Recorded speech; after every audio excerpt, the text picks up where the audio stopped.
An issue keeps arising regarding what you have to do to be part of the paranormal community. Not just the debunking community, but the paranormal community as a whole. So let's take different roles and levels of participation one by one and consider whether or not each group qualifies as being part of the paranormal.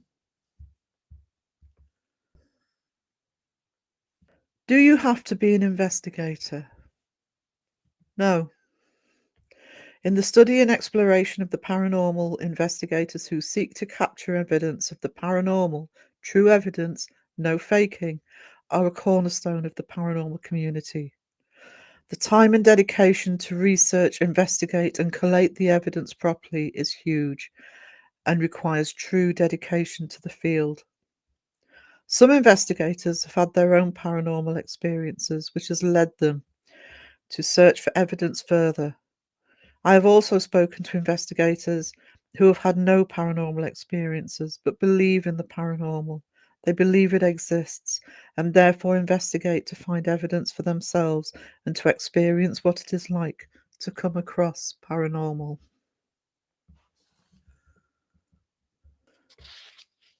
But do you have to be an investigator to be part of the paranormal community? No, you don't. There are so many other ways to be part of a wide-ranging field of study which stretches further than seeking ghosts. Do you have to be a debunker to be part of the paranormal community? No.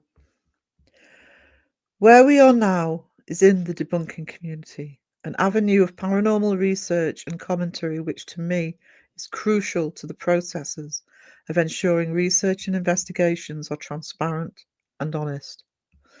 Debunkers have been around on YouTube for several years. The debunking community as it is now is a newer phenomenon. However, debunkers have been around for some time. The Duck of Truth, John Wolfe, The Shape, Mr. Grey, Crow of Judas, around for 6 years and counting, seeking to expose fake channels who fabricate their content for clicks and views and financial gain. Newer debunkers making strong headway into the field: Beardo, Mythos, Side-Eye Guy, Paranormal Seekers, Boo Productions, have consolidated this as a strong community, which has seen some channels change their practices, while others intend to die on the hill of being real, despite repeated examples of the debunkers proving otherwise. Debunkers have to trawl through hours and hours and hours of footage to find the errors. They have to understand the equipment, the filming and editing techniques, the historical research. They are the guardians of the real paranormal research and investigation. They are on the front line of the kickback from those channels who don't want to be and are afraid of being scrutinized. They have to be ready for that. Whether they investigate or not, there are different ways of being ready. Yes, investigations is one of them, but there is more to it than that. Experience of film analysis, studies into how ghost hunting equipment works, discussions with investigators and other experts to corroborate findings. A good debunker is experienced in many aspects of the paranormal, in how it is investigated, how it is presented. It's not enough to show a piece of footage and say that's fake. Statements have to be backed up with explanation, research, and experience.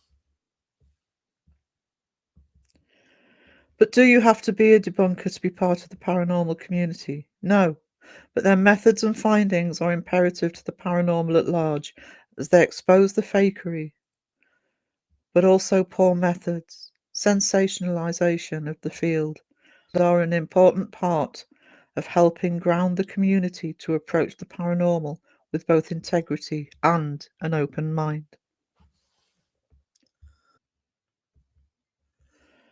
Do you have to be a researcher to be part of the paranormal community? Yes. Before you jump to conclusions as to why I have said this, let me explain. Research comes in different forms. It is a natural activity when we are interested in a subject. Research goes beyond being an academic. Interest in the paranormal can materialize in different ways. reading books, watching videos and documentaries, taking part in discussions on the subject, documenting your own experiences. You don't need a degree to do research. Now, I'm not dismissing academic methods. I'm an ex-academic myself. However, the interest and voices and experiences of everyone who follows the paranormal are 100% valid and valuable. This is what the Believe in Me project is about. It is about inclusion of all experiences and interests and accumulated knowledge of a love for the paranormal. Do experiences need to be carefully considered? Yes. Should they be dismissed because they cannot be proven? No. However, it is natural to want to know more, and when we want to know more, we read and we watch and we listen. For me, personally, research is the cornerstone of any field of study, and this can be done in different ways. It is how we handle and respond to that information, which is of the utmost importance. So, do you need to be a researcher to be part of the paranormal community? Yes, but by default, to one extent or another, we already are, each and every one of us. The Believe in Me project is about giving all people, voices in their experiences of all types of paranormal activity. The paranormal will work best, be at its strongest, when all of these factors are considered. There is no elite group within the paranormal.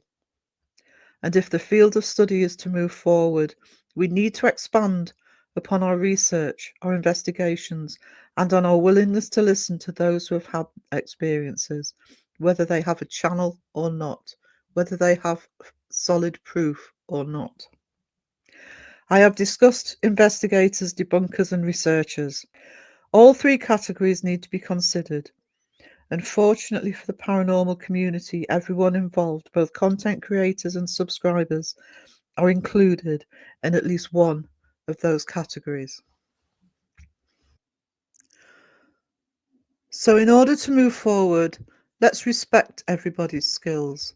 Let's respect everybody's techniques and in their specific area of focus. Let's work together. Let's listen to each other. This may be a pipe dream. I've said this already.